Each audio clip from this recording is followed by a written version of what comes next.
are concerns about our prisons falling on deaf ears. And the Home Secretary condemns Donald Trump's ban on people from some majority Muslim countries entering the United States. It is divisive and wrong. But let's begin with the big Brexit debate. MPs have held the first day of discussion on the bill, formally starting the process of the UK exiting the EU. They'll finish their debate and vote on Wednesday. The government was forced to bring in the bill after losing a case in the Supreme Court, where the government's intention that ministers alone should be able to start the process was challenged by campaigners who argued it should be a decision for Parliament. The SNP and the Liberal Democrats are opposing the legislation, but it is expected to pass because Labour MPs have been ordered to support it. The Secretary of State set out the government's case. It's not a bill about whether the UK should leave the European Union, or indeed how it should do so. It is simply about Parliament empowering the government to implement a decision already made, a point of no return already passed. We asked the people of the UK if they wanted to leave the European Union. They decided they did. So at the core of this bill lies a very simple question. Do we trust the people or not? Our aim is to take this opportunity for the United Kingdom to emerge from this period of change stronger, fairer, more united and more outward-looking than ever before. We have been clear that there must be no attempts to remain inside the European Union, no attempts to rejoin it through the back door, and no second referendum. The eyes of the nation are on this chamber as we consider this bill. For many years, there's been a creeping sense in the country, and not just this country, that politicians say one thing and do another. We voted to give the people the chance to determine our future in a referendum. Now we must honour our side of the agreement, to vote to deliver on the result. So really, we are considering that very simple question. Do we trust the people or not? For generations, my party has done so. Now that question is before every member of this House. This bill provides the power for the Prime Minister to begin that process and honour the decision made by the people of the United Kingdom on the 23rd of June last year. I commend it to the House. Trust the people. His Labour shadow was in reflective mood. We lost the referendum. Yes, the result was close. Yes, there were lies and half-truths, none worse than the false promise of £350 million a week for the NHS.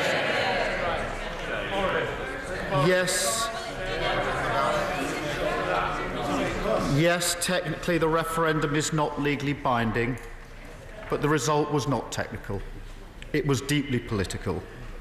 And politically, the notion that the referendum was merely a consultation exercise to inform Parliament holds no water. I hope the respectful approach that I've tried to adopt to colleagues and to the anxiety among the 48% is reflected across the House, and that we will see a good deal less of the gloating from those who campaign to leave than we've seen in the past. It is our duty to accept and respect the outcome of the referendum, but we remain a European country with a shared history and shared values. And it is also our duty to fight for a new relationship with our EU partners that reflects our values, our commitment to internationalism, and our commitment to an open and tolerant society. Above all, it is our duty to ensure an outcome that is not just for the 52% or the 48%, but for the 100%. That we will do. Thank you. Well, a veteran Conservative pro-European said he'd be voting for an SNP amendment, attempting to stop the bill in its tracks, and addressed criticism of him for doing so. Ken Clarke wondered what his party's Eurosceptics would have done had they been on the losing side. I don't say that as criticism. I actually am on good terms with the hardline Eurosceptics because I respect their sincerity and the passionate nature of their beliefs. But if I ever live to see the honourable member for Stone turn up here and vote in favour of Britain remaining in the European Union, well, I retract what I say, but a referendum, hot tongs would not make the honourable member for Stone vote for membership of the European Union.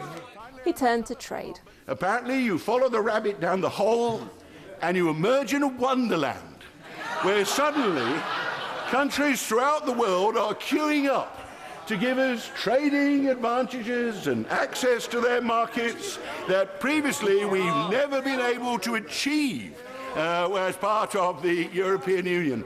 Nice men like President Trump, President Erdogan are just impatient to abandon their normal protectionism and give us access. Don't let me be too cynical. I hope that's right. I do want the best outcome for the United Kingdom from this process. No doubt somewhere there's a hatter holding a tea party with a dormouse in the teapot. We need success in these trade negotiations to recoup at least some of the losses which we're going to incur from leaving the single market. This is a big deal. You're not just divvying up the Nana Mouskouri records here or divvying up the Borgen box set. This has an impact on each and every one of us. Europe is where our future lies. It's one where we tackle inequality, climate change, refugees get help, areas that don't get much of a hearing in Whitehall these days. Pooling our sovereignty and working together is a good thing. Passing this bill and turning your back on our amendment would turn its back on the progress made and disrespect the devolution settlement.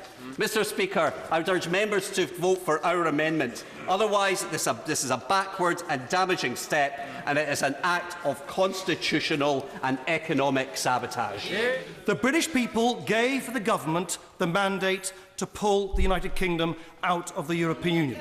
The British people, no, I want to make some progress. The British people did not give this government the mandate to threaten to turn our country into some tawdry, low-regulation, low-tax cowboy economy. The British people did not vote to make themselves poorer by pulling ourselves out of the greatest free-trading single market the world has ever seen.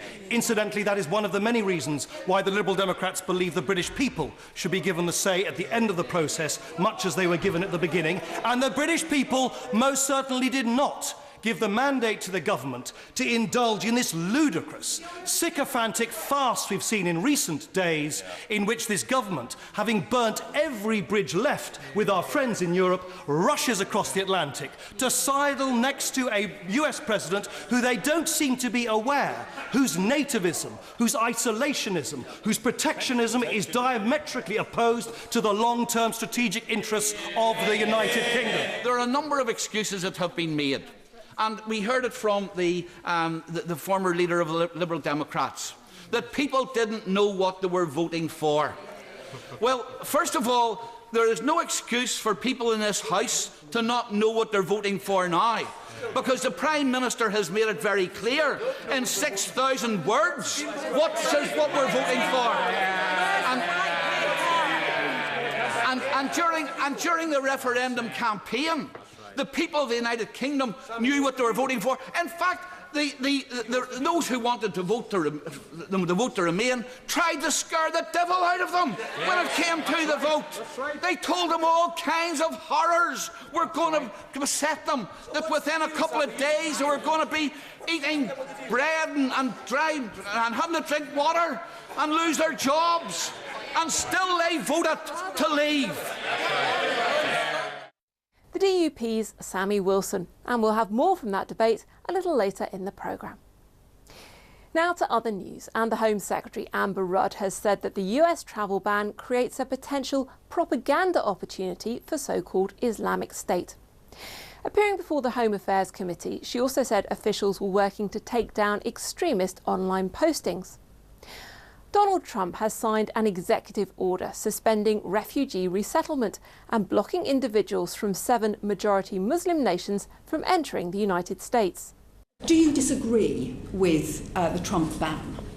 Yes, and I support the position that the government has taken, the Foreign Secretary spelt out, that it is divisive and wrong. We've obviously had reported in the last few days ISIL supporters being monitored on social media, on things like Telegram messaging service, saying things like this is a blessed ban because it helps them to increase recruitment. That there's a lot of people talking about Anwar al-Awlaki and the Al-Qaeda leader who claimed that the West would eventually turn against its Muslim citizens, and using this as a way to say that he was right, and also reports of former security officers and agents warning that this is going to make it harder to combat extremism. Are you worried about this? Well, I mean, ISIL and Daesh will use any opportunity they can to make difficulties, to create the environment that they want, to radicalise people, to bring them over to their side. So it is a propaganda opportunity for them, potentially. At the moment, what we will do is continue to monitor what is said, continue to take down the sort of literature and postings that we see on the internet that try to encourage that sort of extremism. They may use this as an example, and we will continue to monitor and take down the sites where we can. Another Labour MP turned to the decision to invite President Trump on a state visit. But why spend this money policing an individual with all the added costs that come through a state visit? An individual who has peddled hate, racism, misogyny, Islamophobia, when many people in this country would rather that money were deployed on actually, for example, policing our communities. Well, I mean, he is the head of state of the USA. We have an arrangement internationally where we look after each other's head of states. If the Queen goes abroad, we expect other countries to look after her, to spend money. We think that she is universally popular. There may be a few countries that might not take that view, but they still look after her and spend money on policing her. The Home Secretary, Amber Rudd. You're watching Tuesday in Parliament with me, Alicia McCarthy. The Chief Inspector of Prisons for England and Wales, Peter Clark, says many of his reports are falling on deaf ears. He told the Justice Committee that jails which did not put his recommendations into practice often failed to improve or even went into decline. Both of you are hugely experienced in the criminal justice system, with an enormous amount of knowledge as to how it works. So, Mr. Clark, starting with you in 60 seconds, tell me what's wrong with our prisons. Basically, they're unsafe, they're full of drugs, we have an ageing population, the physical environment is appalling, and there are far too many people in our prisons who are suffering from mental health issues. And in my judgment, those 5 issues will create a major obstruction to the reform programme. Mr. Clark, so who's holding up this reform? You've identified the problems, you have talked about what needs to be improved. Where is the block in the system that prevents the changes that needs to be made? Well, in terms of those issues which I've mentioned, they're issues which we frequently refer to in our reports. And if I have a frustration, it is that far too often our reports, it feels as if they're falling on deaf ears. And not in all prisons, but in some. And typically the prisons which do not respond positively to our reports, where there's a hugely low uptake or implementation of our recommendations, are those prisons which do not improve or which actually decline in the way in which they treat prisoners and the outcomes that prisoners encounter in those prisons. Over the past year, there has been a decline in the number of our recommendations overall that have been implemented, and most worryingly, a decline in the area of the recommendations in the area of safety. And in fact, we're now at the position where more of our recommendations in the subject of safety are not being achieved than are being achieved. Just let me ask you a question then about the opportunities for the views of prisoners to be heard. Do you think those are sufficient at the moment? Even if I were to believe just some of the stories I receive in my post bag,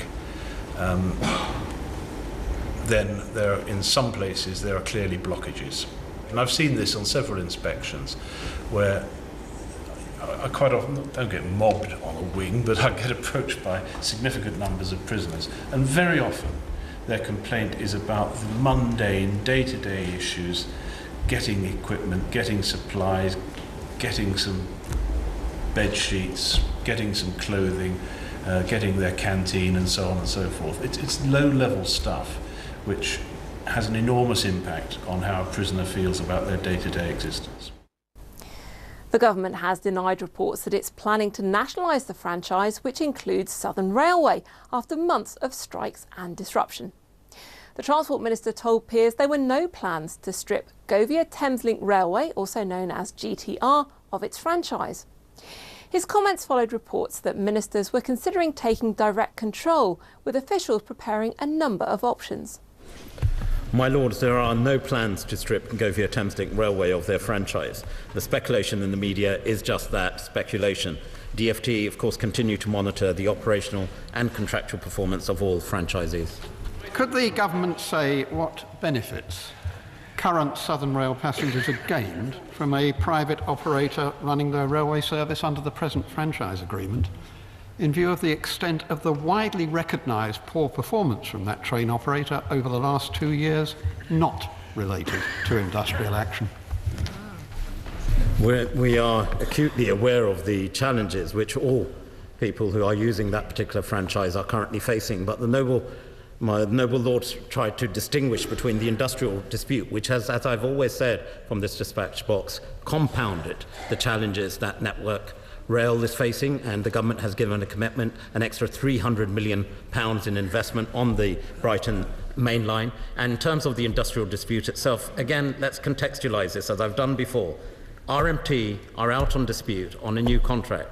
Every single supervisor, train supervisor as they've now called, has signed that contract. Everyone, not a single one is exempted. They are working on the new contract. There are no job losses on the new contract. There is no pay cut on those new job losses, and what's more, they're guaranteed a job until 2021. Even I can't lay claim to that.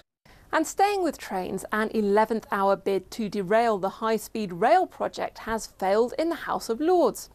Peers opposed a backbench move to block legislation that paves the way for the scheme by 386 votes to 26. The long-awaited HS2 project is now set to go ahead after more than 3 years of parliamentary scrutiny. A bill aimed at increasing the number of prosecutions after so-called honour crimes has gained initial approval in the House of Commons. The bill put forward by the Conservative Nusrat Ghani would ban the use of the phrase honour killings from all official publications. She said the police were often reluctant to deal with domestic violence in ethnic communities for fear of racism, and she cited the experience of a young woman abused throughout her marriage. Sarabjit was terrorised, going to bed, not knowing if she would be alive the next day. She was told that the honour of her family was at stake if she complained, and that police would just treat her as a number. Sarabjit told me that she didn't feel alive, but nor was she dead. When she did sum up the courage, she called Crime Stoppers as well as the police. She risked her life in reaching out. But after statements were taken, she was returned home to her abusers because it was just a cultural misunderstanding. But her bill was opposed by a fellow Conservative. But I believe that the discriminatory premise of this bill is wrong, because not all victims are female and not all offenders are male. We should be bringing forward gender-neutral legislation that seeks to help all victims of crime, whether they be men or women, and to punish all offenders of these crimes, whether they be men or women. People say she says that. We're looking at the screen, Mr. Speaker. It says crime, aggravated murder of and violence against women. It doesn't mention men. It's no good saying it includes it. It doesn't include it. It's there on the screen for honourable members if they can't read or hear what's actually happening. They clearly haven't read the bill that's being brought forward. But despite Mr Davis' objections, MPs allowed Nusrat Ghani's bill to make progress, although it stands no realistic chance of becoming law. But the main business, of course, was the EU exit debate, to which we'll return now, with passionate contributions from all sides of the House. So many were keen to be heard that the Speaker had to make this plea for forbearance. Can I appeal to members, please, not to keep coming up to the chair and asking where they are on the list. Not doing so explicitly and not doing so by the back door by asking, is it all right if I go to the loo? May I have a cup of tea? Am I permitted to eat a biscuit? Look, I'm going to do my best to accommodate everybody in the substantial time available, but I appeal to colleagues to show a little bit of patience and some regard for the Chair trying to concentrate on the debate. I'll get you in if I possibly can. For me, this referendum was a massive, peaceful revolution by consent of historic proportions. This bill, at last, endorses that revolution.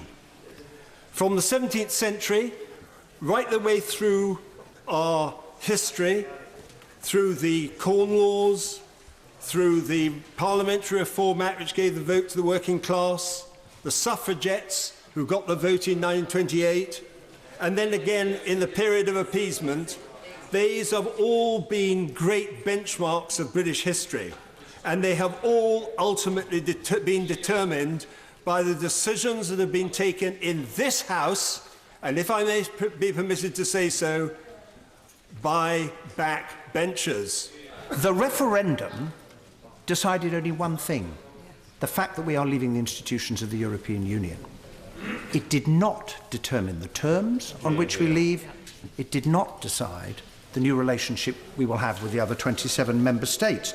And that is why we have as a nation to get our objectives right and the process right as we start this great negotiation.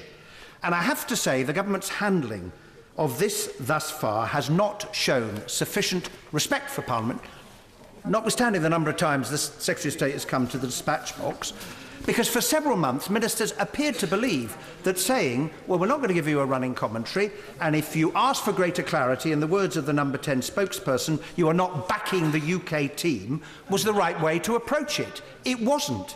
One Labour MP suggested to the Leave campaigner Ian Duncan-Smith that there hadn't been enough information published about this bill. Over the last 40 years, if anybody in this House doesn't have enough information to make a decision about this, I wonder where they've been in the last 40 years or the years that they spent in here. Of course we have enough information. The question that she's referring to is the publication of the White Paper. And the government has said they're going to publish the White Paper. I stand by that. I think that's a very good idea, although I must say that my right honourable friend, the Prime Minister, made a pretty good fist of it in her recent speech, in which she set out 12 points that would guide her negotiation. I do hope the government reprints that with a couple of diagrams, the odd explanation and a nice picture. And I think that'll make an excellent White Paper.